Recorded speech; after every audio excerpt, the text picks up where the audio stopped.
You have ignored his request. You've cheated on him. You have gone months without acknowledging his existence. And now you want to say you're sorry and try to make things right. Sabi niya, what would you give him to show him you're sincere?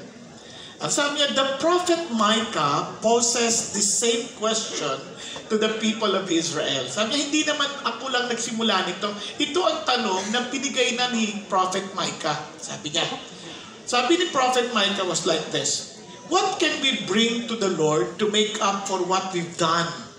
Should we bow before God with offerings of yearling calves? Should we offer him thousands of rams and tens of thousands of rivers of olive oil? Sabi niya, would that please the Lord? Should we sacrifice our firstborn children to pay for the sins of our souls? Would that make him glad? Yun po ang tanong. Yan po ay makikita ninyo sa Micah chapter 6, 6 to 7. At ito pong sabi niya, what about you? What your gift be? Would you think about giving a large lump sum to your church? Would you consider making a promise? I'll read my Bible every night before bedtime, or I'll go to church every Sunday, Lord. Or maybe I'll even join a men's breakfast group. Or do you think that would appease him? Is that what God wants? Let's let Micah answer the question for us. Nandun din po ulit sa Micah. Verse 8. Now, kung may Bible kayo, maganda din yung sundan. Now, the reason why I'm not using a PowerPoint kasi I want you also to be trained to open your own Bibles. And we're blessed by God because we can have our Bibles on our phones. You can use a book form Bible. Now, kung may nagsasabi sa inyo na yung digital form ng Bible ay hindi Bible, yan po ay hindi sa Diyos. Okay? Kasi si God ang unang gumamit ng tablet. Naniwala na kayo, di ba? Okay. Sabi niya, itong sagot niya sa Micah 6:8. Yung kasi pag sinabi mong hindi Bible yung digital format, ano na ho tayo nun? Legalistic na tayo. Kasi yung laman nung nasa digital at saka nasa pareho lang yan. Alright? Ngayon, kung gusto kasi nila daw yung mga original daw talaga. Kung hindi, siguro ang yung tablet o kaya yung scroll. Hirap na magdala ng scroll dito, bawat. Kaya, wag mo kayo magpapaniwala sa mga ganon. Okay? So, balik na tayo dito. Sabi niya, no! O people, the Lord has already told you what is good. And this is what He requires. To do what is right, to love mercy, to walk humbly with your God. Yun po ang hangad ng Diyos. And alam niyo po, napaka-importante ho nun kasi tingnan niyo po ng mabuti. God wants us to walk right. Ano yung tama na dapat nating gawin? Remember, one of the things that God told us to do, kung meron kayong Bible, is just yung mission na binigay sa atin. Sabi ho sa Matthew chapter 28, verses 18 to 20, pakibuksan niyo po yung Bible niyo. Kung memorize niyo, praise God.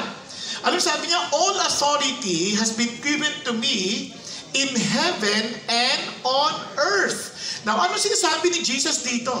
Sabi niya, lahat ng kapangyarihan, lahat ng authority, sabi niya, nasa akin na. Binigay na in heaven and on earth, itinalagayan ng aking Ama. Kaya naman, sino sa inyong naniniwala na siya po ay may authority rin over you? Pakitaas ng kamay. So yung hindi nagtataas ang kamay, wala siyang authority over you, ano? Ulit. Sino naniniwala he has authority over you? Good. So naniniwala tayo dyan. But how many of us acknowledge that He has authority over us? Magkaiba kasi yun eh. You may believe that He has authority over you, but are you acknowledging His authority over you? Pakita sa kamay.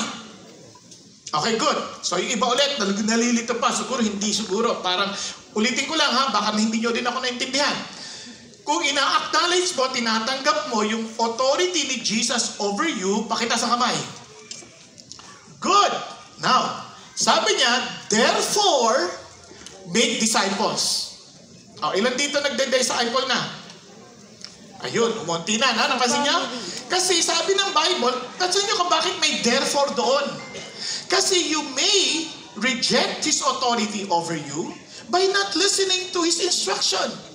And the instruction given to us by God is to make disciples. How? Hindi po ako marunong eh. Kaya masabi ng Lord, go. So you have to be intentional in making disciples. You have to go and search for people to be discipled. Kaya are you nag-show ng tamang gagawin at the same time, nag-at work yung mercy. Kasi why God wants us to make disciple?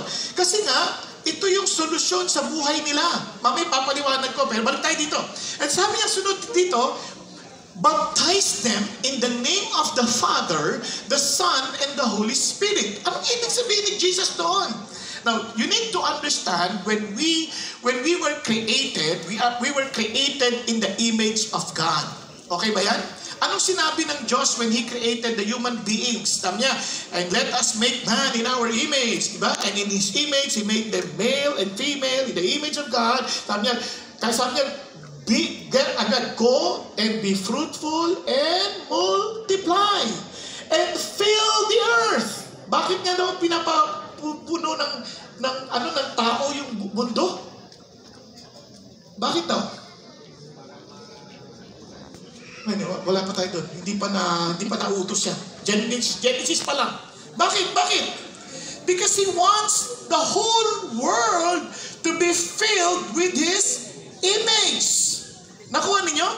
And now that we've spread the image doon sa buong mundo, ang problema, we spread the image of a sinful man instead of the image of God. Partly, yes, nakikita pa rin, pero mas malaki.